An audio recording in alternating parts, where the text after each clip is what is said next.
Hi guys, അല്പം മുമ്പ് കണ്ട പ്രൊമോയാണേ. ആദിലെന്ന് പറയുന്ന ദുഷിച്ച മനസ്സുള്ള സ്ത്രീ ഉണ്ടല്ലോ, അനീഷിൻ്റെ മുതുകൊത്ത് ഒറ്റ ഇടി വെച്ച് കൊടുത്തു. ഗെയിമിൻ്റെ ഭാഗമായിട്ട് അങ്ങോട്ടും ഇങ്ങോട്ടുമൊക്കെ ഇങ്ങനെ നടക്കുമ്പോൾ ചെറുതായിട്ട് ഈ ഷോൾഡറൊക്കെ ഇങ്ങനെ തട്ടുമല്ലോ. ആ തട്ടിയ സമയത്തൊന്നും ഇവളൊന്നും മിണ്ടാതിരുന്നിട്ട് പോയിരുന്ന് ആലോചിച്ചിട്ട് വന്നിട്ട് അനീഷിനെ ഒറ്റ ഇടി വറ്റിച്ച് കൊടുത്തിട്ട് പറഞ്ഞ്, എൻ്റെ ദേഹം നൊന്ത തിരിച്ച് ഞാനും തരുമെന്ന്. അപ്പോൾ അതിലെ ഓരോ ദിവസവും അനീഷിനെ ആക്രമിക്കാൻ ഇങ്ങനെ ശ്രമിച്ചുകൊണ്ടേയിരിക്കുകയാണ്. ഇത് ലാലേട്ടൻ വന്നിട്ട് ചോദ്യം ചെയ്യപ്പെടുകയോ ഇല്ലയെന്ന് നമുക്ക് കണ്ടറിയാം.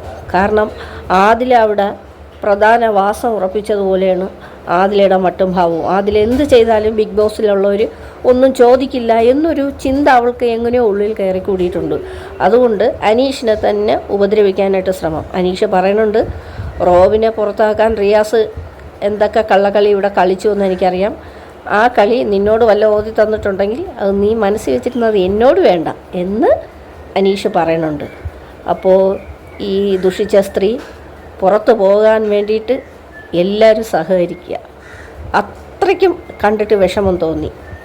അനീഷിനെ എന്തിനാണ് ഇങ്ങനെ ഉപദ്രവിക്കുന്നത്? അപ്പോൾ പിന്നെ ഇവളവിടെ വെച്ച് വാഴിക്കാമോ? പുറത്തു പോകുക തന്നെ വേണം ഗൈസ്.